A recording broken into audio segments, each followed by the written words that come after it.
بسم الله الرحمن الرحيم. الفصل الثاني. عن أبي موسى رضي الله عن النبي صلى الله عليه وسلم قال: لا نكاح إلا بولي. رواه أحمد والترمذي وأبو داود وابن ماجه والدارمي. بسم اللہ الرحمن الرحیم. پہلی روایت حضرت ابو موسیٰ اشعری رضی اللہ تعالی عنہ سے ہے. عبداللہ ابن قیس ان کا نام ہے. ابو موسیٰ اشعری ان کی کنیت ہے اور نام ان کا عبداللہ ابن قیس ہے. مدینہ منورہ ہجرت کر آئے ہیں خیبر کی فتح کے بعد. حضور پاک علیہ السلام نے ان کو یمن کے بعض علاقوں کا گورنر بنا کر بھیجا. حضرت عمر فاروق رضی اللہ تعالی عنہ نے ان کو بصرہ کا گورنر بنایا اور پھر حضرت عثمان غنی رضی اللہ تعالی عنہ نے ان کو کوفے کا گورنر بنایا. بہترین آواز سے قرآن پاک پڑھنے والے تھے حضرت ابو موسیٰ اشعری رضی اللہ تعالی عنہ. بہترین قاری تھے. اللہ کے نبی علیہ السلام نے ایک مرتبہ ان سے ارشاد فرمایا تھا: لقد اوتی مزمارا من مزامیر آل داؤد. حضرات انبیاء کرام میں حضرت داؤد علیہ السلام اپنے حسن صوت کی وجہ سے معروف اور مشہور ہیں. حضرت داؤد علیہ السلام اپنے آواز کی اچھائی اور خوبصورتی کی وجہ سے اللہ کے نبی علیہ السلام نے حضرت ابو موسیٰ اشعری رضی اللہ تعالی عنہ کے بارے میں بھی یہی ارشاد فرمایا.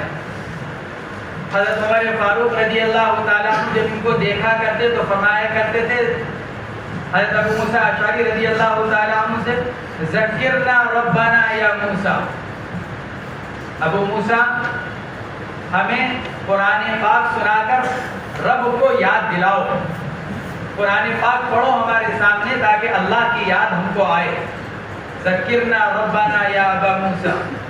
اے ابو موسیٰ ہمیں ہمارے رب کی یاد دلاؤ یا قرآن پاک پڑھو. امام شافعی رحمۃ اللہ علیہ نے لکھا ہے کہ حضرات صحابہ کرام کا سارا علم 6 صحابہ کرام پر جا کر پورا ہوا اور ان 6 صحابہ کرام میں سے ایک ابو موسیٰ اشعری رضی اللہ تعالی عنہ بھی ہیں. یہ امام شافعی رحمۃ اللہ علیہ ان کے بارے میں فرمایا کرتے تھے. اور علی بن مدینی رحمۃ اللہ علیہ نے لکھا ہے کہ حضرات صحابہ کرام میں قاضی 4 تھے، بلکہ فرماتے ہیں امت کے قاضی 4 ہیں. قضاء الامت 4. امت کے اصل قاضی 4 گزرے ہیں: حضرت عمر، حضرت علی، حضرت زید بن ثابت اور حضرت ابو موسیٰ اشعری رضی اللہ عنہ. فرماتے تھے کہ یہ 4 امت کے قاضی ہیں: عمر، علی، زید بن ثابت اور ابو موسیٰ اشعری رضی اللہ تعالی عنہ اجمعین. بعض حضرات نے لکھا ہے کہ سن 44 ہجری میں ان کا انتقال ہوا، حضرت ابو موسیٰ اشعری رضی اللہ تعالی عنہ کا. بعض حضرات نے ان کی عمر 63 سال لکھی ہے اور بعض حضرات نے لکھا ہے کہ ان کا انتقال سن 50 ہجری میں ہوا. انتقال کہاں ہوا اس میں بھی اختلاف ہے. بعض حضرات نے لکھا ہے کوفے میں انتقال ہوا جہاں حضرت عثمان غنی نے ان کو امیر بنا رکھا تھا، گورنر. اور بعض حضرات نے لکھا ہے کہ مکہ مکرمہ میں ان کا انتقال ہوا حضرت ابو موسیٰ اشعری رضی اللہ تعالی عنہ کا. یہ پہلی روایت انہی سے ہے. الفصل الثانی. عن ابی موسیٰ عن النبی صلی اللہ علیہ وسلم قال لا نکاح الا بولی. حضرت ابو موسیٰ اشعری رضی اللہ تعالی عنہ فرماتے ہیں کہ نبی کریم صلی اللہ علیہ وسلم سے روایت ہے، آپ نے ارشاد فرمایا نکاح نہیں ہوگا مگر ولی کے ذریعے سے. تفسیر اس کی ماقبل میں بتلائی جا چکی ہے کہ یہ حضرت امام شافعی رحمۃ اللہ علیہ کا مستدل ہے، جس میں انہوں نے یہ استدلال کیا کہ ولی کی اجازت کے بغیر عورت کا نکاح نہیں ہوگا. جوابات اس روایت کے دیے جا چکے ہیں. وعن عائشة رضي الله عنها أن رسول الله صلى الله عليه وسلم قال: أيما امرأة نكحت نفسها بغير إذن وليها فنكاحها باطل فنكاحها باطل فنكاحها باطل فإن دخل بها فلها المهر بما استحل من فرجها فإن ازدجروا فالسلطان ولي من لا ولي له. رواه أحمد والترمذي وأبو داود وابن ماجه والدارمي. حضرت عائشہ رضی اللہ تعالی عنہ کی روایت ان رسول اللہ صلی اللہ علیہ وسلم قال ایما امرأۃ نکحت نفسها بغیر اذن ولیها فنکاحها باطل فنکاحها باطل فنکاحها باطل. حضرت عائشہ رضی اللہ تعالیٰ عنہ فرماتی ہیں کہ نبی کریم صلی اللہ علیہ وسلم نے ارشاد فرمایا جس عورت کا نکاح کر دیا گیا، نکحت جس عورت کا نکاح خود سے کر دیا گیا یعنی ولی کی اجازت کے بغیر، اب چاہے وہ عورت خود سے نکاح کرنے والی ہو، چاہے عورت کا نکاح ولی کے علاوہ کسی اور نے کیا ہو، اس لیے کہ اس میں نکاح بعبارت النساء کا مسئلہ نہیں ہے. اس لیے محدثین نے لکھا اشارہ ہے کہ یہ نکحت ہے مجهول کے ساتھ، معروف کا صیغہ نہیں ہے. نکاح کر دیا جائے کسی عورت کا اس کی اجازت، اس کے ولی کی اجازت کے بغیر، فنکاحها باطل فنکاحها باطل فنکاحها باطل. یہ ارشاد آپ صلی اللہ علیہ وسلم نے خطاب عام کے دوران فرمایا، اور آپ علیہ السلام کی عادت مبارکہ دوران تقریر یہ ہوا کرتی تھی کہ آپ جس بات پر زور دینا چاہتے آپ اس کو 3 مرتبہ، ایک مرتبہ داہنی طرف منہ کر کر، ایک مرتبہ سامنے منہ کر کر، ایک مرتبہ بائیں منہ کر کر، 3 مرتبہ اس جملے کو ارشاد فرمایا کرتے. دوران تقریر کس جملے پر آپ کو زور دینا ہوتا، صحابہ کرام کو متوجہ کرنا ہوتا، تو آپ اس جملے کو 3 مرتبہ دہراتے، 3 مرتبہ الگ الگ منہ کر کر، یعنی کہ ایک ہی سامنے منہ کر کر ارشاد فرما دیں، ایک مرتبہ داہنی طرف، ایک مرتبہ سیدھے اور ایک مرتبہ بائیں طرف. یہ کر کر اللہ کے نبی علیہ السلام 3 مرتبہ جملہ ارشاد فرمایا کرتے. تو آپ علیہ السلام نے اس روایت کے اندر یہی ارشاد فرمایا. اس سے جمہور علماء نے استدلال کیا فنکاحها باطل، کہ جس عورت کا نکاح کر دیا جائے اس کے ولی کی اجازت کے بغیر تو اس کا نکاح باطل ہے اور نکاح درست نہیں. اس کے عام جوابات تو دیے جا چکے ہیں باب کے شروع میں. حضرات احناف یہ فرماتے ہیں یہ روایت وعید کے باب سے ہے، فنکاحها باطل فنکاحها باطل، یہ وعید کی حدیث ہے. اور وعید کے احادیث شریفہ میں اللہ کے نبی علیہ السلام ناقص کو کل عدم فرض کرتے ہوئے ارشاد فرماتے ہیں. ناقص کو کل عدم سمجھتے ہوئے آپ علیہ السلام ارشاد فرماتے ہیں.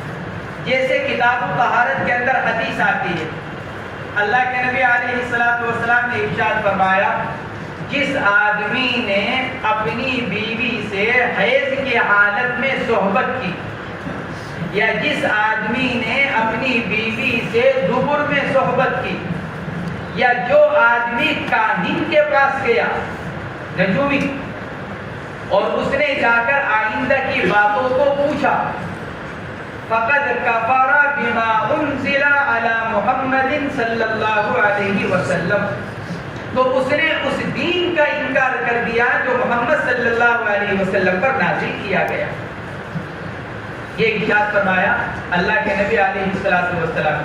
یہ کتاب طہارت کی یہ حدیث.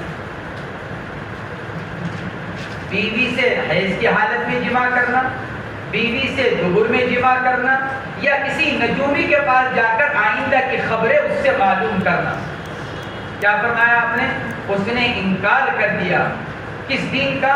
جو حضور پاک علیہ السلام لے کر آئے. حنفیہ فرماتے ہیں وہ وعید کی حدیث ہے، ورنہ بالاتفاق اس آدمی کو کافر کوئی نہیں کہتا. وہ کہا کہ اتفاق ہے اس کے اوپر. اللہ کے نبی تو کیا ارشاد فرما رہے؟ فقد کفر،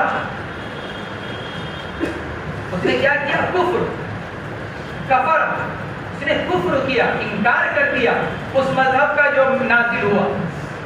لیکن فقہاء محدثین سب اس بات پر متفق ہیں کہ ایسا فعل کرنے والا کیا نہیں ہے؟ کافر.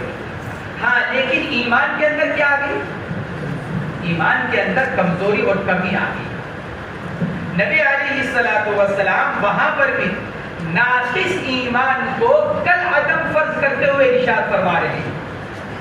ایمان کے اندر نقص آیا، ایمان کے اندر کمی آئی، ایمان اس کا کمزور ہو گیا، اس ایمان کی کمزوری کو تعبیر کیا جا رہا ہے کس سے؟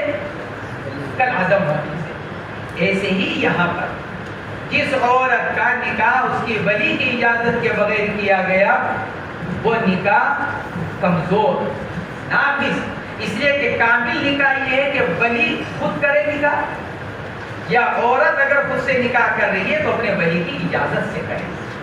یہ سنت طریقہ، یہ کامل طریقہ۔ اب عورت کا خود سے نکاح کر دیا گیا ولی کی اجازت کے بغیر، گویا کہ نکاح کے اندر نقص آ گیا، رہا نکاح ہو گیا۔ حنفیہ کہتے ہیں نکاح ہو گیا۔ نکاح کیسے ہو گیا؟ فرماتے ہیں اس کی دلیل اسی حدیث کا اگلا جملہ کہ نکاح ہو گیا۔ کیوں؟ اللہ کے نبی آگے ارشاد فرما رہے ہیں فَإِن دَخَلَ بِهَا فَلَهَا الْمَهْرُ بِمَا اسْتَحَلَّ مِنْ فَرْجِهَا۔ فَإِن دَخَلَ بِهَا، یہ حدیث پاک کا یہ اگلا جملہ یہ خود اس بات کو بتلا رہا ہے کہ نکاح تو ہو چکا ہے، نکاح صحیح ہو گیا، ہاں نکاح ناقص ہوا۔ اگر نکاح بالکل یا صحیح نہیں ہوتا، اللہ کے نبی یوں فرما رہے ہیں کہ عورت کو مہر ملے گا بسبب اس کے کہ جو شوہر نے اس کے فرج کو اپنے لیے حلال کیا۔ فرج کا حلال ہونا تو دو ہی صورتوں میں ہو سکتا ہے، یا تو عورت آقا کی باندھی ہو یا عورت کسی مرد کی بیوی ہو۔ ان دو صورتوں کے علاوہ کوئی تیسری صورت عورت کے حلال ہونے کی نہیں ہے۔ اب یہاں باندھی کا تو مسئلہ ہے نہیں کیونکہ دونوں نے نکاح کیا ہے، لہذا مسئلہ علت کا کس کے واسطے سے ہوا؟ نکاح کے واسطے سے۔ تو جب نبی علیہ الصلوۃ والسلام یہ ارشاد فرما رہے ہیں فَلَهَا الْمَهْرُ بِمَا اسْتَحَلَّ مِنْ فَرْجِهَا، عورت کو مہر ملے گا، اور مہر جب ہی ملتا ہے جب نکاح کا اعتبار کیا جائے۔ لفظ مہر وہی استعمال کیا جاتا ہے جب نکاح کا اعتبار کیا جا رہا ہو۔ تو حدیث کا یہ اگلا جملہ خود یہ بتلا رہا ہے کہ نکاح تو ہو گیا، لیکن ہاں یہ ہے کہ ولی کی اجازت کے بغیر چونکہ کیا گیا اس لیے یہ نکاح ناقص ہوا۔ اور نبی علیہ السلام وعید میں ناقص کو کالعدم فرض کرتے ہوئے ارشاد فرماتے ہیں، جس کی مثال اور دیگر روایتوں کے اندر موجود ہے۔ یہ ایک جواب اس حدیث پاک کا یہ بھی دیا گیا۔ فرماتے ہیں فَإِن دَخَلَ بِهَا فَلَهَا الْمَهْرُ بِمَا اسْتَحَلَّ مِنْ فَرْجِهَا، اگر دخول ہو گیا، شوہر نے دخول کیا، عورت کا نکاح کر دیا گیا اولیاء کی اجازت کے بغیر، اولیاء کو حق کا اعتراض حاصل ہوا، انہوں نے جا کر قاضی صاحب کے ہاں مقدمہ دائر کیا، قاضی صاحب نے معلومات کر کر دونوں کے درمیان تفریق کرائی، اور دونوں کیا کر چکے ہیں؟ جمع کر چکے ہیں، صحبت کر چکے ہیں۔ فرماتے ہیں عورت کو مہر دلوایا جائے گا، کس وجہ سے؟ بِمَا اسْتَحَلَّ مِنْ فَرْجِهَا، کیونکہ جس وقت شوہر نے اس سے جمع کیا اس وقت اس کے لیے اس سے جمع کرنا کیا تھا؟ حلال تھا، نکاح کے پائے جانے کی وجہ سے، لہذا شوہر سے عورت کو مہر دلوایا جائے گا۔ ہاں فَإِنِ اسْتَحَتْ فَإِنِ اشْتَجَرُوا، اور اگر آپس میں اولیاء میں اختلاف پیدا ہو جائے کسی عورت کے بارے میں، باپ دادا کا انتقال ہو گیا، ایک لڑکی ہے، باپ دادا کا انتقال ہو گیا، اب اس کے 3 بھائی ہیں، عاقل بالغ 3 بھائی ہیں، اب تینوں بھائیوں میں اختلاف پیدا ہوا۔ ایک بھائی یوں کہہ رہا ہے کہ میں تو بہن کا نکاح زید سے کروں گا، دوسرا کہہ رہا ہے میں تو عمر سے کروں گا، تیسرا کہہ رہا ہے میں تو خالد سے کروں گا۔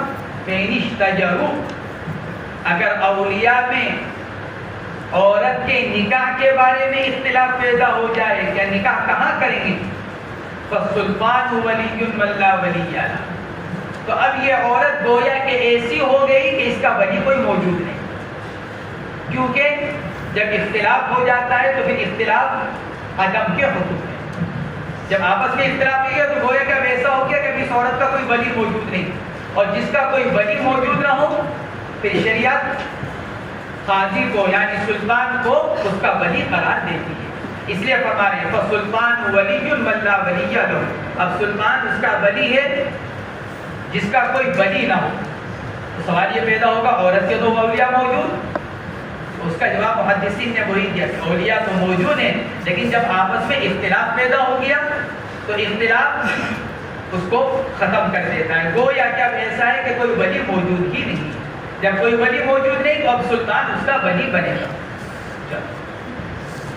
وعن ابن عباس رضي الله عنهما أن النبي صلى الله عليه وسلم قال: البغايا اللاتي ينكحن أنفسهن بغير بينة، والأصح أنه موقوف على ابن عباس رضي الله عنهما، رواه الترمذي۔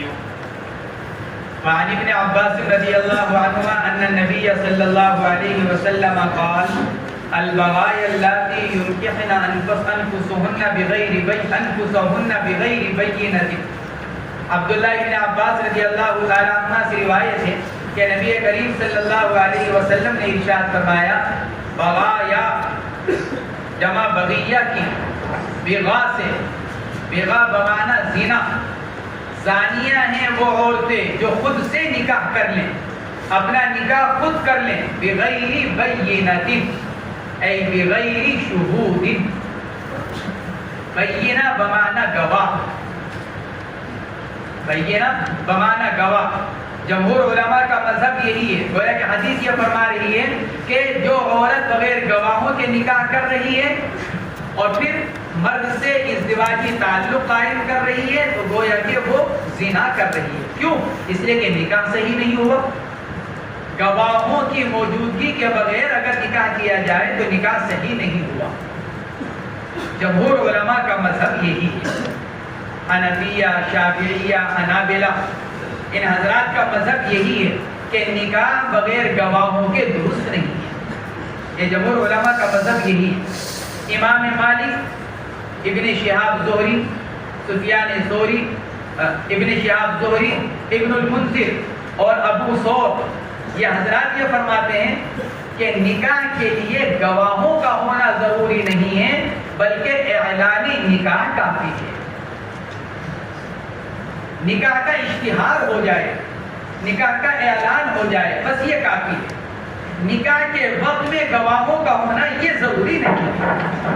حضرت امام مالک رحمۃ اللہ علیہ کا مذہب یہ نقل کیا گیا، ابن شہاب زہری اور ابو ثور ان حضرات کا مذہب یہی نقل کیا گیا کہ گواہوں کا ہونا نکاح کی صحت کے لیے ضروری نہیں ہے۔ علامہ ابن رشد مالکی المذہب ہیں، بڑے عالم ہیں۔ علامہ ابن رشد مالکی رحمۃ اللہ علیہ نے لکھا ہے، امام مالک کے نزدیک بھی شہود شرط ہے، گواہوں کا ہونا شرط ہے۔ اگرچہ عام طور سے محدثین نے امام مالک کا مذہب یہ نقل کیا کہ امام مالک کے نزدیک نکاح میں گواہی شرط نہیں ہے، لیکن علامہ ابن رشد مالکی رحمۃ اللہ علیہ نے یہ لکھا ہے کہ امام مالک کے نزدیک بھی شہود یعنی گواہوں کا ہونا شرط ہے۔ یہ روایت جمہور علماء کا مستدل ہے، بغیر بینۃ ای بغیر شہود۔ چنانچہ حضرت جابر بن عبداللہ رضی اللہ تعالیٰ عنہ کی یہ روایت امام دارقطنی رحمۃ اللہ علیہ نے نقل کی ہے۔ یہ روایت امام دارقطنی رحمۃ اللہ علیہ نے نقل کی حضرت جابر کے واسطے سے۔ حضور پاک علیہ السلام نے ارشاد فرمایا، لا نکاح الا بشہود، نکاح نہیں ہوگا مگر گواہوں کی موجودگی، گواہوں کی گواہی سے۔ یہ حضرت جابر ابن عبداللہ رضی اللہ تعالیٰ عنہ کی روایت۔ امام مالک رحمۃ اللہ علیہ نے جو استدلال کیا وہ حضرت عائشہ رضی اللہ تعالیٰ عنہ کی روایت سے استدلال کیا، جو اگلے باب میں آ رہی ہے، باب اعلان نکاح کے اندر فصل ثانی میں۔ حضرت عائشہ رضی اللہ تعالیٰ عنہ کی روایت، اعلنوا ھذا النکاح، کہ اس نکاح کا اعلان کرو۔ اس سے استدلال کیا ہے حضرت امام مالک وغیرہ نے کہ نکاح کے لیے بس اعلان کافی ہے۔ جمہور علماء نے اس کا جواب یہ دیا، اعلنوا ھذا النکاح بالشہود، نکاح کا اعلان کس کے ذریعے سے؟ گواہوں کے ذریعے سے۔ نکاح کے اعلان کا مطلب یہ نہیں کہ آدمی مائک پر، مسجد کے مائک سے اعلان کرے یا رکشا میں مائک رکھ کر محلے میں گھومتا پھرے کہ فلاں مرد کا فلاں عورت سے نکاح ہو گیا۔ اعلان کا یہ مطلب نہیں، جمہور علماء یہ کہتے ہیں اعلنوا ھذا النکاح بالشہود، گواہوں کی موجودگی کے ذریعے سے نکاح کا اعلان کرو۔ اس لیے کہ جب آپ نے نکاح گواہوں کی گواہی سے کیا تو وہ گواہ خود بخود 50 آدمی سے نقل کریں گے. 2 گواہ موجود ہیں، 2 5 سے ذکر کریں گے، 5 15 سے ذکر کریں گے، 15 25 سے ذکر کریں گے، اعلان ہو گیا. یہ جمہور علماء کی طرف سے اس کا جواب یہ دیا گیا. تو یہ روایت جمہور علماء کا مستدل ہے. فرماتے ہیں والاصح انه موقوف علی ابن عباس رضی اللہ تعالی عنہما. یہاں ایک اعتراض پیدا ہوا حنفیہ کے اوپر. عام طور سے اگر اس کو بیان نہیں کیا، حنفیہ کا اصول ہے، اصول فقہ کے اندر تم نے پڑھا ہوگا، لا تجوز زیادت بخبر الواحد علی الکتاب. کتاب اللہ پر زیادتی خبر واحد کے ذریعے سے درست نہیں ہے. حنفیہ پر ایک اعتراض یہ کیا گیا کہ قرآن پاک کی آیت فَانْكِحُوا مَا طَابَ لَكُم مِّنَ النِّسَاءِ مَثْنَىٰ وَثُلَاثَ وَرُبَاعَ. تم اپنی من پسند 2 3 4 جتنے نکاح کرنا چاہو نکاح کرو. اعتراض یہ کیا گیا حدیث پاک کے اندر کوئی شہود کی شرط نہیں ہے. قرآن پاک کی آیت کے اندر تو شہود کی شرط نہیں ہے. قرآن پاک کو حکم دے رہا ہے تم 2 نکاح کرو، 3 کرو، 4 کرو. پھر آپ یہ شہود کی شرط کہاں سے لگاتے ہیں؟ اور جس حدیث سے آپ شہود کی شرط لگا رہے ہیں یہ تو خبر واحد ہے، اور خبر واحد کے ذریعے سے کتاب اللہ پر زیادتی مذہب حنفیہ میں درست نہیں ہے. یہ اصول حنفیہ کا، اس لیے حنفیہ پر یہ اعتراض کیا گیا. فخر الاسلام بزدبی رحمۃ اللہ علیہ نے اس کا جواب یہ دیا کہ یہ جو شہود کی جو حدیث ہے یہ خبر واحد نہیں ہے بلکہ خبر مشہور ہے، اور خبر مشہور کے ذریعے سے کتاب اللہ پر زیادتی کی جا سکتی ہے. علامہ ابن حمام نے اس کا رد کر دیا. ابن حمام نے کہا کہاں سے یہ خبر مشہور ہو گئی؟ حدیث مشہور کہاں ہو گئی؟ ایک ہی تو روایت ہے ذخیرہ احادیث میں. ذخیرہ احادیث میں ایک ہی تو روایت ہے، تو پھر اس کو حدیث مشہور کہاں سے قرار دے دیا جائے گا؟ اس لیے فخر الاسلام بزدبی رحمۃ اللہ علیہ کا یہ جواب جو حنفیہ کے اوپر وارد شدہ اعتراض کے جواب میں دیا گیا یہ درست ہے. پھر کیا جواب؟ علامہ ابن حمام رحمۃ اللہ علیہ فرماتے ہیں قرآن پاک کی آیت فَانْكِحُوا مَا طَابَ لَكُم مِّنَ النِّسَاءِ یہ عام خُصَّ عَنْهُ الْبَعْض ہے. قرآن کی آیت تو کہہ رہی ہے جس سے چاہو نکاح کرو، لیکن اس میں تخصیص کی گئی اور اس میں سے محرمات کو خارج کیا گیا. قرآن نے کہا فَانْكِحُوا مَا طَابَ لَكُم مِّنَ النِّسَاءِ جس سے چاہو نکاح کرو، لیکن پھر اس کے بعد تخصیص کی گئی اس آیت شریفہ کے اندر، اور اس میں سے کس کو نکالا گیا؟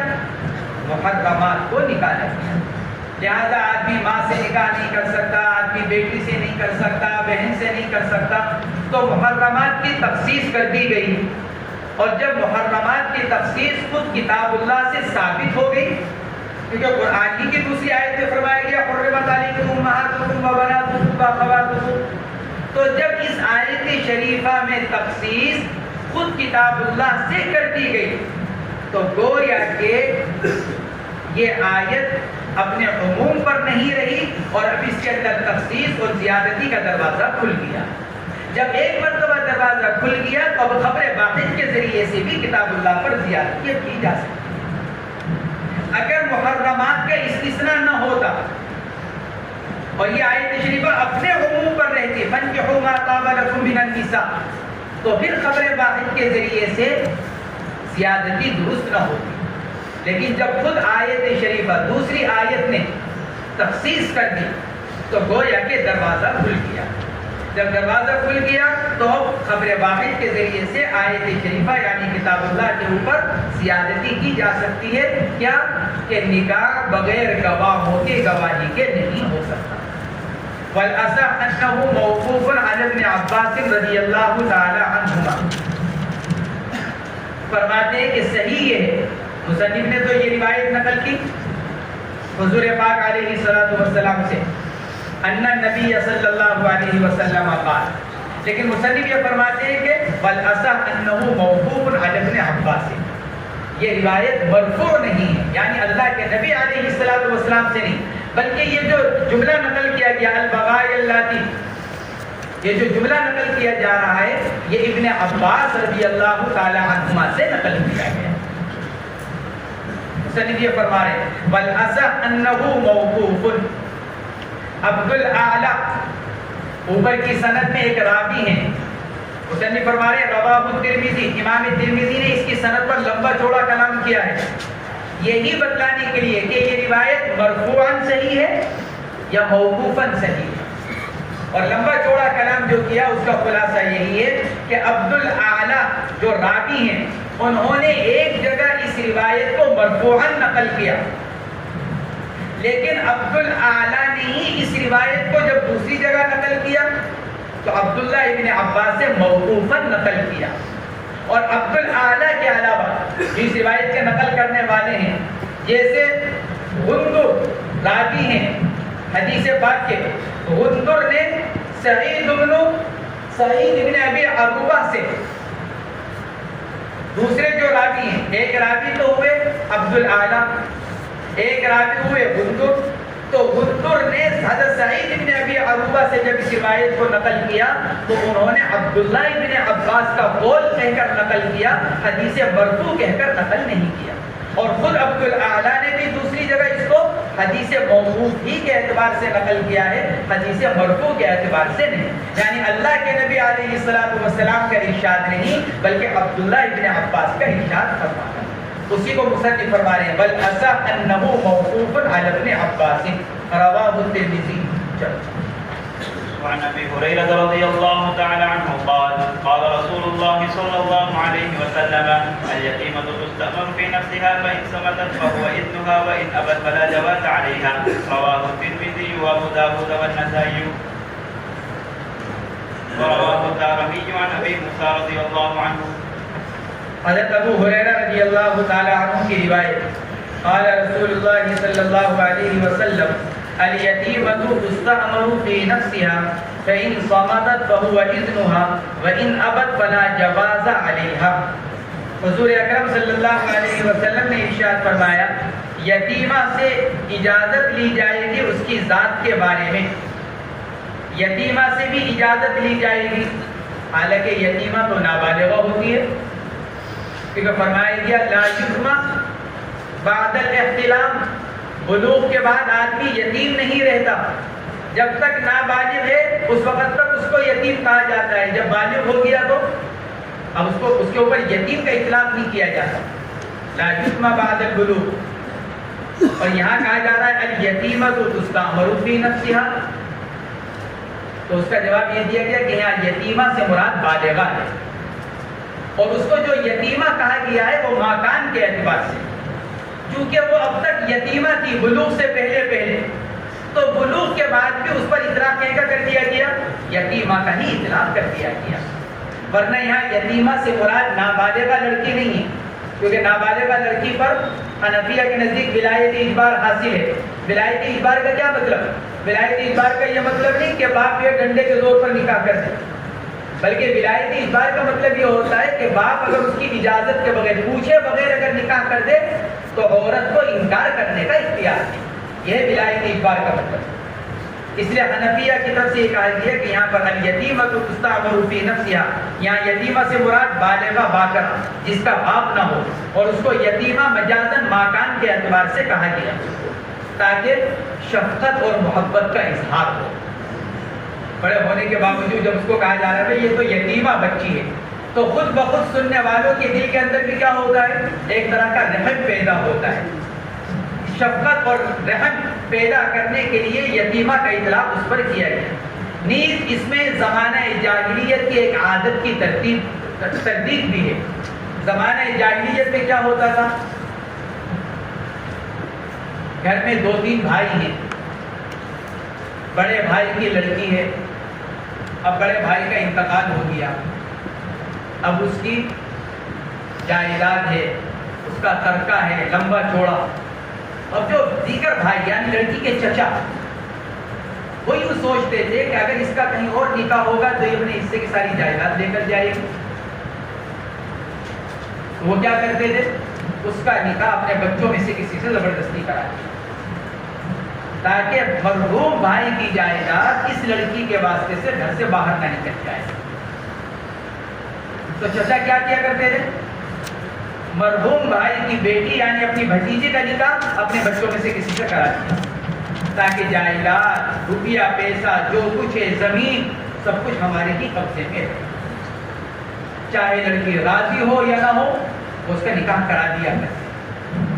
حدیث پاک یہ فرما رہی ہے کہ اجازت نہیں ہے، اسی لیے یتیمہ کا لفظ استعمال کیا.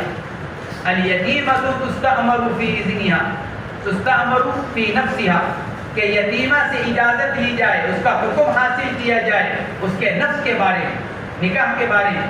فإن صمتت فهو اذنها، اگر اس نے خاموشی اختیار کر لی تو یہ خاموشی کیا ہوگی؟ یہ خاموشی اس کی اجازت تصور ہوگی. لیکن وَإِنْ أَبَتْ فَلَا جَوَازَ عَلَيْهَا، لیکن اگر وہ نکاح سے انکار کر دے تو اس پر کسی کو جبر حاصل نہیں. فَلَا جَوَازَ عَلَيْهَا، جبر، زبردستی، تو اب اس پر کسی کو زبردستی نہیں ہے. اسی روایت سے استدلال کیا حضرات حنفیہ رحمہ اللہ نے کہ بالغہ لڑکی کے اوپر اولیاء کو ولایت اجبار حاصل نہیں، یعنی اس سے پوچھے بغیر نکاح کرنے کا حق نہیں. اگر نکاح کر دیا تو اس کی اجازت پر موقوف ہے. اگر وہ باقی رکھتی ہے تو نکاح باقی رہے گا، اور اگر رد کرتی ہے تو نکاح رد ہو جائے گا. وعن جابر رضي الله عن النبي صلى الله عليه وسلم قال أيما عبد تزوج بغير إذن سيده فهو عاهر. رواه الترمذي وأبو داود والدارمي. حضرت جابر رضی اللہ تعالیٰ عنہ سے روایت ہے عن النبی صلی اللہ علیہ وسلم قال ایما عبد تزوج بغیر اذن سیدہ فهو عاهر، جس غلام نے اپنے آقا کی اجازت کے بغیر نکاح کیا تو وہ زانی ہے. فهو عاهر، وہ کیا ہے؟ وہ زانی. اس روایت سے یہ استدلال کیا گیا کہ اگر غلام آقا کی اجازت کے بغیر نکاح کر لے تو وہ نکاح نہیں ہوگا. اس پر تو سب کا اتفاق. لیکن پھر اس میں اختلاف ہوا کہ اچھا نکاح کے بغیر بعد اگر آقا نے اجازت دی، ایک غلام نے خود سے نکاح کر لیا آقا سے پوچھے بغیر، اور پھر اب نکاح ہو جانے کے بعد اب جا کر اپنے آقا سے اس کی اجازت لے رہا ہے، اور آقا اجازت دے رہا ہے کہ جی چلو ٹھیک ہے جب تم نے کر لیا میری طرف سے اجازت، تو کیا یہ بعد کی اجازت نکاح کو نافذ کر دے گی؟ حضرت امام شافعی اور امام احمد بن حنبل رحمہ اللہ تو یہ فرماتے ہیں بعد کی اجازت سے کوئی فائدہ نہیں ہوگا. اگر آقا بعد کی اجازت بھی دے دیتا ہے تو اس کی بعد کی اجازت سے کوئی فائدہ نہیں ہوگا اور یہ نکاح درست نہیں ہوگا. حضرت امام ابو حنیفہ اور امام مالک رحمہ اللہ یہ فرماتے ہیں کہ اگر آقا نے نکاح ہو جانے کے بعد اجازت دے دی تو وہ نکاح منعقد ہو جائے گا، کیونکہ اختیار آقا کو تھا. جیسے عورت غیر کفو میں نکاح کر لے تو اب اولیاء کو اختیار حاصل ہوا، اگر اولیاء اس کے اوپر رضامندی ظاہر کر دے نکاح ہو گیا، جو موقوف تھا وہ منعقد ہو گیا. اور اگر آقا انکار کر دے، راضی نہ ہو، تو قاضی نکاح کو فسخ کر دے گا. ایسے حنفیہ اور مالکیہ یہاں پر فرماتے ہیں کہ اگر کسی غلام نے آقا کی اجازت کے بغیر اگر نکاح کر لیا اور پھر بعد میں اطلاع ملنے پر آقا نے اس کی اجازت دے دی، تو حنفیہ مالکیہ کے نزدیک جو نکاح موقوف تھا وہ آقا کی اجازت کے بعد منعقد ہو گیا. شافعی اور حنابلہ اس کا انکار کرتے ہیں. تو یہ روایت اس صورت پر محمول ہے جبکہ ابھی آقا کی طرف سے کوئی اجازت نہ کی. حنفیہ اس کو محمول کرتے ہیں اس کے اوپر غلام نے آقا کی اجازت کے بغیر نکاح کیا اور نکاح کے بعد بھی اجازت نہیں لی، تو چونکہ نکاح نہیں ہوا اس لیے اس کو زانی قرار دیا گیا. فہو عاہر. الفصل الثالث عن ابن عباس رضي الله عنهما قال إن جارية بكرا أتت رسول الله صلى الله عليه وسلم فذكرت أن أباها زوجها وهي كارهة فخيرها النبي صلى الله عليه وسلم. رواه أبو داود. عن ابن عباس رضي الله عنهما قال إن جارية بكرا أتت رسول الله صلى الله عليه وسلم فذكرت ان اباها زوجها وهي كارهة فخيرها النبي صلی اللہ علیہ وسلم. تیسری فصل عبداللہ بن عباس رضی اللہ تعالیٰ عنہ سے منقول ہے، فرماتے ہیں کہ ایک باکرہ عورت، باکرہ لڑکی حضور پاک علیہ السلام کی خدمت میں حاضر ہوئی.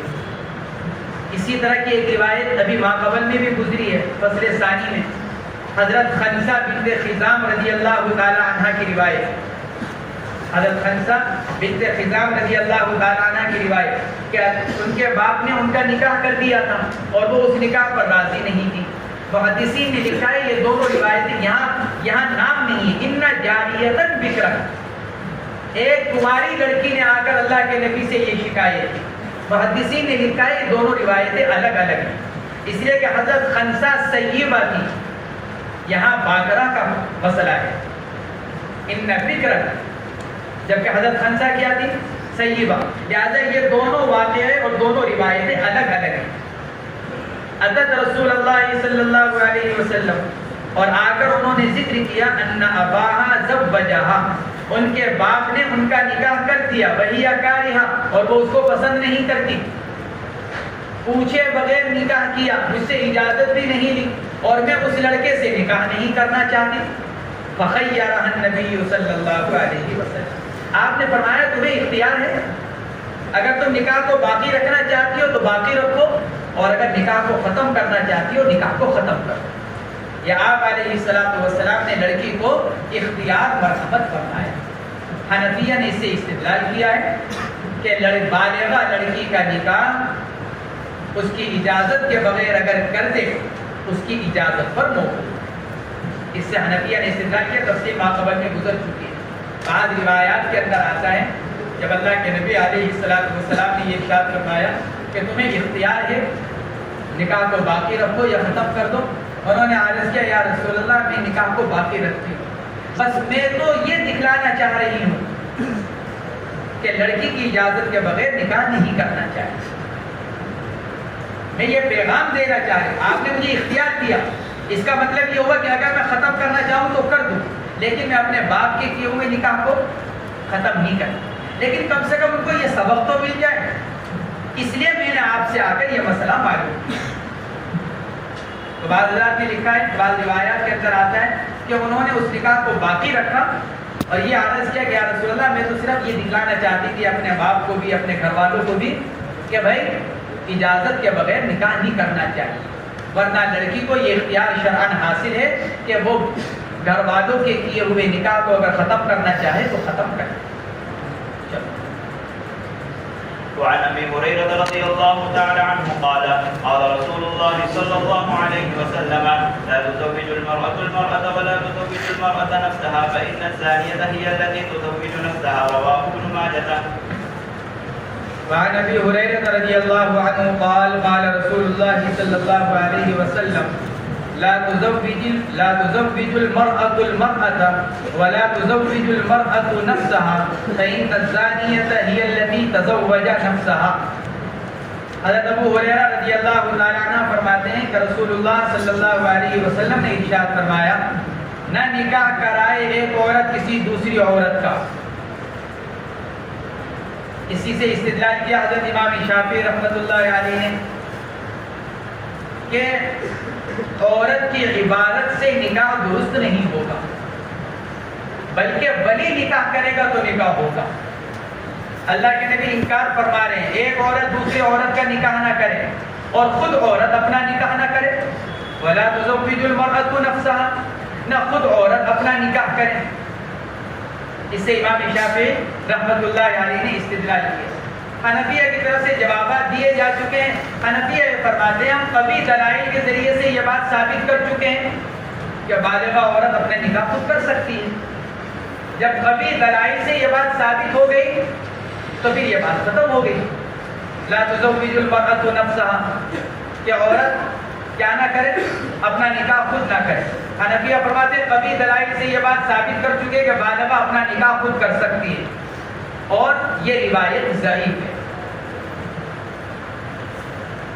اور دوسرے اس روایت کے اندر یہ بھی احتمال ہے، آپ فرما رہے ہیں لا تزوج المرأة نفسها، گویا کہ اللہ کے نبی علیہ السلام بغیر گواہ کے گواہی کے نکاح سے منع فرما رہے ہیں. بھائی عورت خود سے جا کر تنہا نکاح نہ کر لے، ایسا کہ کوئی دوسرا موجود ہی نہ ہو. اس سے بعض حالات پیش آتے ہیں، بعض واقعات پیش آئے تو بھائی تنہائی میں جا کر نکاح کر لیا، تو اللہ کے نبی علیہ السلام اس سے انکار فرما رہے ہیں. کوئی عورت خود سے جا کر اکیلے بھی نکاح نہ کر لے، اس لیے کہ بغیر گواہوں کی گواہی کے نکاح نہیں ہوگا. حنفیہ فرماتے ہیں دوسرا اس کا جواب یہ دیا جا سکتا ہے فَإِنَّ الزَّانِيَةَ هِيَ الَّتِي تَزَوَّجَ نَفْسَهَا، اس لیے کہ وہ عورت زانیہ قرار پائے گی جس نے کیا کر لیا، خود سے اپنا نکاح کر لیا. حنفیہ فرماتے ہیں کہ یہاں نفی بمانا نہیں، اور یہ نہیں تنزیہی ہے. لا تزوج المرأة نفسها، یہ نہیں کیا ہے، تنزیہی. اس لیے کہ مستحب طریقہ یہی ہے کہ عورت کا نکاح اس کے اولیاء کرائے. وعن ابي سعيد وابن عباس رضي الله عنهم قال قال رسول الله صلى الله عليه وسلم من ولد له ولد فليحسن اسمه وادبه فاذا بلغ فليزوجه فان بلغ ولم يزوجه فاصاب اثما فانما اثمه على ابيه. وعن ابي سعيد وابن عباس رضي الله عنهما قال قال رسول الله صلى الله عليه وسلم من ولد له ولد فليحسن اسمه وادبه فإذا بلغ فليزوجه فإن بلغ ولم يزوجه فأصاب إثما فإنما إثمه على أبيه. حضرت ابو سعید خدری اور حضرت عبداللہ ابن عباس رضی اللہ تعالی عنہما یہ فرماتے ہیں کہ رسول اللہ صلی اللہ علیہ وسلم نے ارشاد فرمایا جس کے ہاں اولاد پیدا ہو، ولد کے اندر لڑکا لڑکی دونوں آ گئے.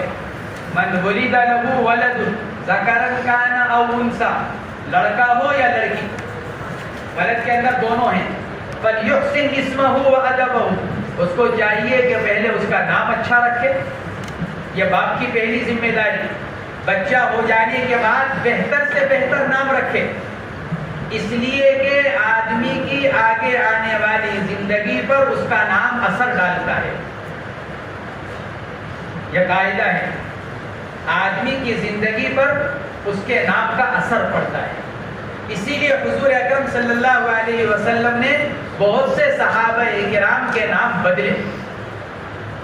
بہت سے صحابہ کرام کے نام یاد ایسا پڑ رہا ہے جیسے حضرت سعید بن المسیب، ایسا یاد پڑ رہا ہے. ان کے دادا کا نام حزن تھا. حزن بمعنی غم. حاضر خدمت ہوئے، اسلام قبول کیا.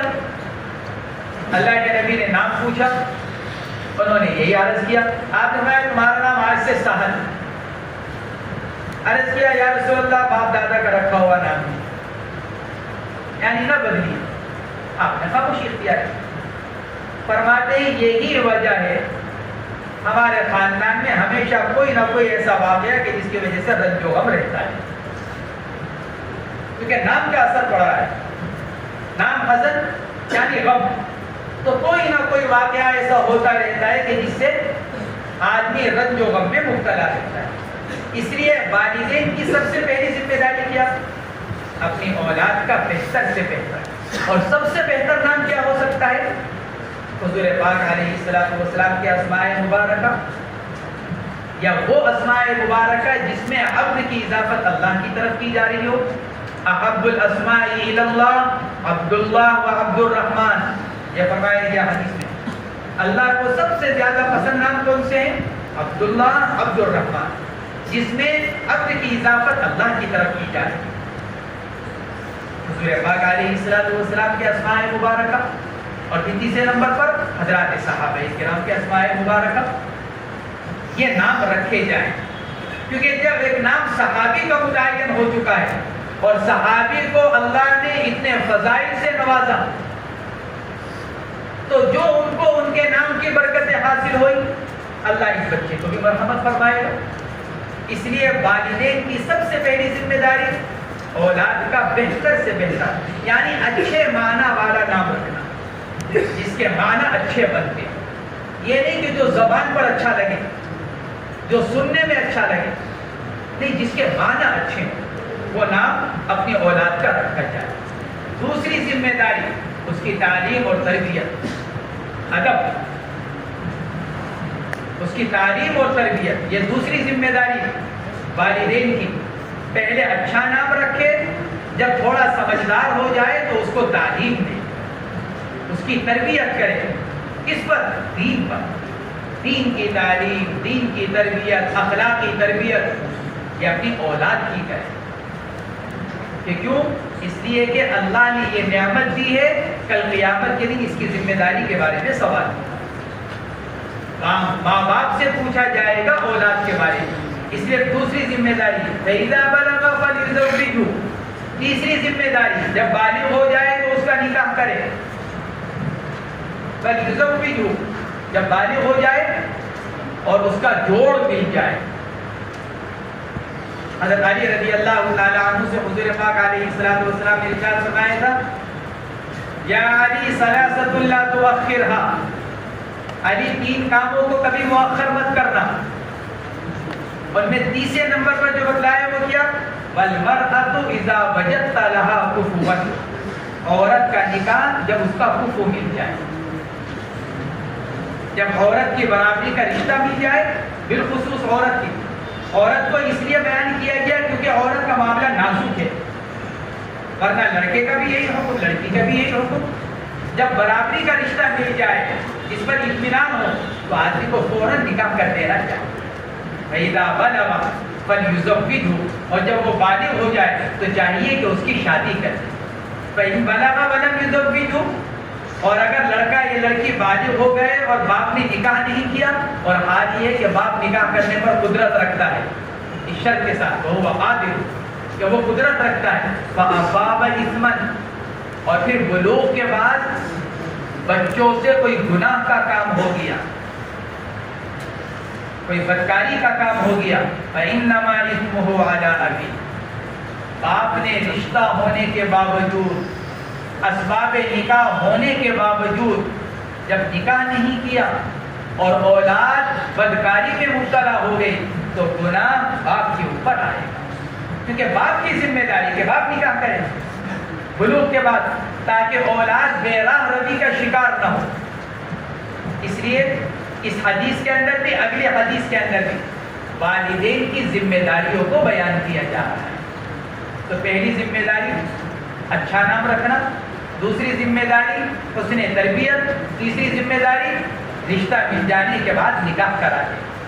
اگر اس پر عمل کر لیا جائے تو معاشرہ بہت حد تک، جب بچوں کی اخلاقی اور دینی تربیت کی جائے گی، وہ ایک اچھا مسلمان بنے گا، ایک اچھا انسان بنے گا۔ جو اچھا مسلمان وہ اچھا انسان، جو اچھا مسلمان خود بخود اچھا انسان۔ اسی لیے حضرت تھانوی رحمۃ اللہ علیہ سے جب فرمایا، عرض کیا گیا کہ آپ کے یہاں سختی بہت ہے، فرمایا میں کچھ نہیں کرتا، میں تو صرف یہ چاہتا ہوں کہ انسان انسان بن جائے۔ اللہ نے ہمیں انسان بنایا ہے تو ہم حقیقت میں کیا بن جائیں؟ انسان۔ انسان کس سے ہے؟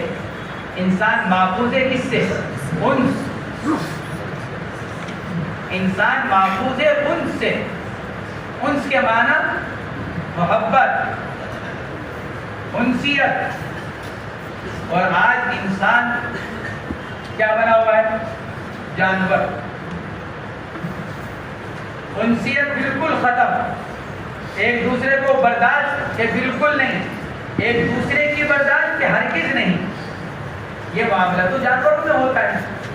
دیکھو اگر ایک ذرا سا حملہ کرے گا دوسرا اس سے بڑھ کر کرے گا۔ اللہ نے ہمیں انسان بنایا، اس لیے حضرت تھانوی رحمۃ اللہ علیہ فرمایا کرتے تھے، میرے ہاں تو سب کچھ، جو کچھ ہے میرے ہاں، چاہے اس کو سختی کہہ لو، چاہے اس کو اصول اور ضابطے کہہ لو، جو چاہے کہہ لو، مقصد کیا ہے؟ انسان انسان بن جائے بس۔ اللہ کے نبی علیہ السلام ان دونوں روایتوں کے اندر معاشرے کی پاکیزگی کے اسباب بیان فرما رہے ہیں۔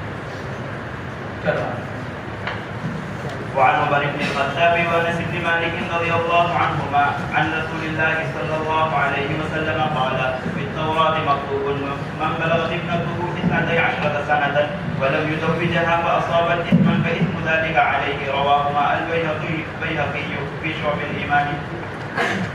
حضرت عمر بن الخطاب اور حضرت انس بن مالک رضی اللہ تعالی عنہما سے روایت ہے، وہ رسول اللہ صلی اللہ علیہ وسلم سے نقل کرتے ہیں، آپ نے ارشاد فرمایا کہ تورات میں یہ بات لکھی ہوئی ہے، تورات میں یہ بات لکھی ہوئی ہے کہ جس کی لڑکی کی عمر 12 سال ہو جائے، جس کی لڑکی کی عمر 12 سال ہو جائے اور وہ اس کا نکاح نہ کرے، اچھا رشتہ مل جانے کے باوجود اور بے راہ روی کا خطرہ ہونے کے باوجود، فتنوں کا دور ہونے کے باوجود، فَأَصَابَتْ إِثْمًا، اور پھر وہ گناہ میں مبتلا ہو گئی، فَإِثْمُ ذَلِكَ عَلَيْهِ، تو اس کے گناہ کا وبال خود باپ کے اوپر آئے گا.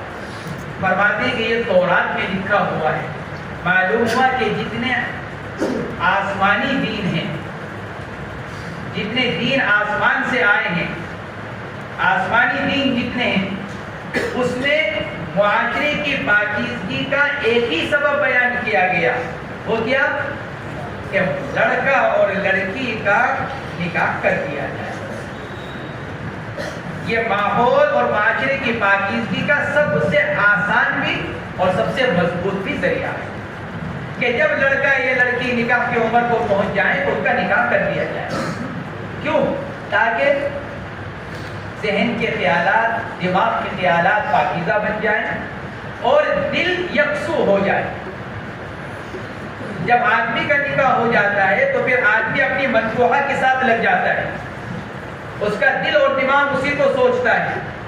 اور جب آدمی کا نکاح نہیں ہوا ہوتا، خیالات ہیں، شہوات ہیں، نفس لگا ہوا ہے، تو پھر آدمی کو نفس اور شیطان مختلف جگہ پر لے کر جاتا ہے، اس کے خیالات کو، اس کے دل اور دماغ کو، جس کی وجہ سے آدمی کے خیالات میں انتشار پیدا ہوتا ہے اور پھر وہ انتشار آدمی کو بدکاری کی طرف لے جاتا ہے. اس لیے تورات کے اندر بھی یہ فرمایا گیا جب لڑکی کی عمر 12 سال ہو گئی تو نکاح کر دیا جائے. اسی میں ماحول کی پاکیزگی اور معاشرے کی پاکیزگی ہے. جہاں یہ کر دیا جائے کہ بھئی اتنی عمر تک نکاح نہیں ہو سکتا، 18 سال، 20 سال، 22 سال، یہ زناکاری کے کھولنے کا دروازہ ہے. اب کسی کے اندر خواہشات پیدا ہو رہی ہیں اور ادھر مجبوری ہے کہ آپ نکاح نہیں کر سکتے اتنی عمر میں، تو لڑکا ہو یا لڑکی وہ تو اپنی خواہش کو پورا کرے، اور جب حلال طریقے پر پورا نہیں کرے گا، جائز طریقے پر، تو پھر ناجائز طریقہ اختیار کرے گا. اس لیے قانون وہی مناسب ہوتے ہیں جو انسان کی فطرت کے مطابق ہوتے ہیں. اللہ نے دین اسلام کو دین فطرت قرار دیا ہے.